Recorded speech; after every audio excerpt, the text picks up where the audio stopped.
Arketipum 18. Selamat berjumpa kembali di channel Arketipum 18. Pembahasan kita di sini masih di analisis strata norma Engadin. Saya sudah masuk ke lapis yang keempat. Buku yang saya gunakan untuk rujukan kali ini masih menggunakan dari Rahmat Djoko Pradopo mengenai pengkajian puisi. Jadi nanti kita akan melihat seperti apa. Di lapis keempat, di sini dijelaskan di bukunya Rahmat Djoko Pradopo mengenai pengkajian puisi ini, lapis dunia yang tak usah dinyatakan, tetapi sudah implisit. Dipandang dari sudut pandang tertentu, jadi kita akan melihat dari sudut pandang tertentu mengenai keadaan puisi itu seperti apa. Kemudian di situ ada sesuatu yang penting untuk dibahas. Kemudian ada hal-hal yang melatar belakangi fenomena di dalamnya. Nanti yang akan kita bahas mengenai lapis dunia.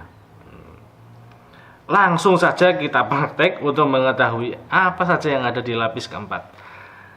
Oke, kali ini pembahasan kita mengenai analisis strata norma Engadin. Saya sudah masuk di lapis keempat. Ini lapis keempat. Di sini disebutkan merupakan lapis dunia yang tak usah dinyatakan, tetapi sudah implisit, dapat diketahui melalui penggunaan citraan dalam kumpulan puisi beling karya Remy Selado. Jadi ketika saya melakukan penelitian ini, saya fokus di penelitian puisi beling karya Remy Selado. Kita masuk di citraan penglihatan. Jadi kita melihat nanti keadaannya seperti apa di citraan penglihatan. Ini di puisi yang pertama, citraan penglihatan terdapat dalam kumpulan puisi beling karya Remy Selado. Seperti pada puisi ini, cara mengerjakannya ini contoh penggalannya. Jadi yang kita cuplik di sini itu penggalan yang berisi citraan penglihatan. Puisinya berjudul Tanda Tanya Hari Esok. Nah, ini cuplikannya, ini penggalannya ya, ini bahasanya penggalannya.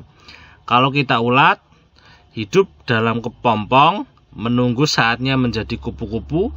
Mari kita bikin grafiti di situ. Berbagai kata mewakili kesedihan karena sebentar lagi kita mati. Penggambaran watak manusia dan ulat, nah ini seolah dapat dilihat oleh pembaca melalui jalannya peristiwa yang dihadapi oleh kedua tokoh.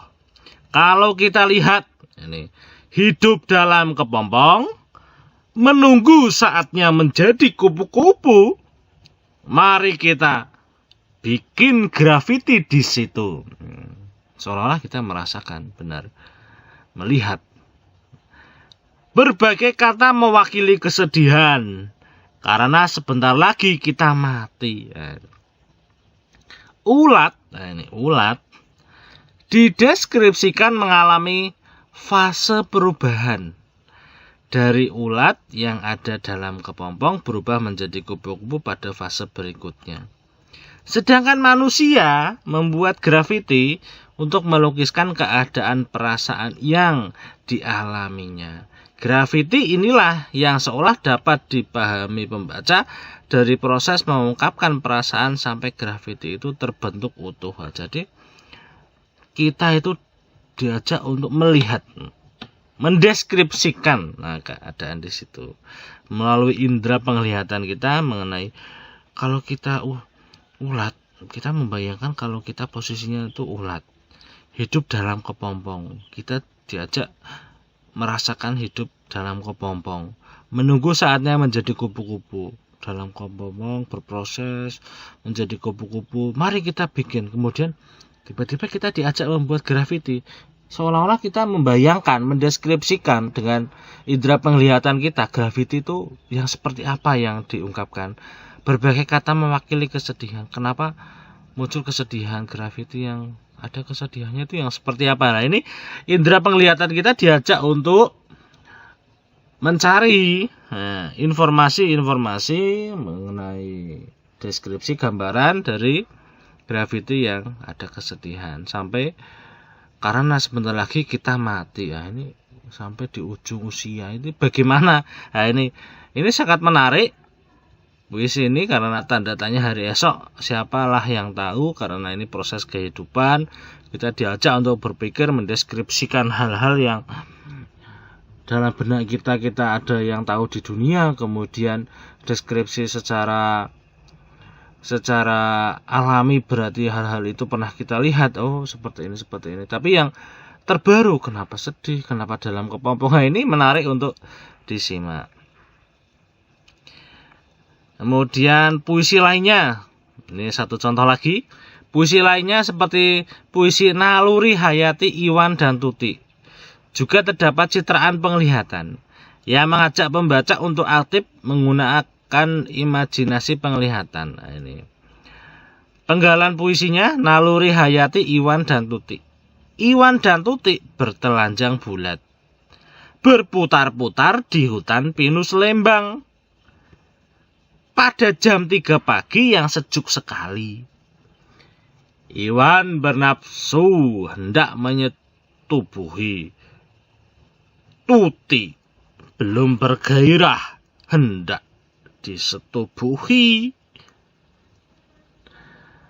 Pembaca seakan dapat mendeskripsikan melalui gambaran indera penglihatan aktivitas yang dilakukan oleh Iwan dan Tuti dengan keadaan yang sudah bertelanjang bulat dan berkejar-kejaran di hutan. Pembaca diajak untuk mengikuti tindakan sepasang anjing yang sedang menyalurkan birahinya. Ini sebenarnya ini cerita mengenai anjing. Ini sepasang anjing yang sedang menyalurkan birahinya. Tapi pembaca karena namanya nanti Iwan dan Tuti seolah-olah menggambarkan peristiwanya Iwan dan Tuti itu seperti apa. Indera penglihatannya diajak untuk menggambarkan sesuatu yang ada di situ, mengikuti peristiwa dari awal sampai akhir. Ini menarik sekali kalau disimak.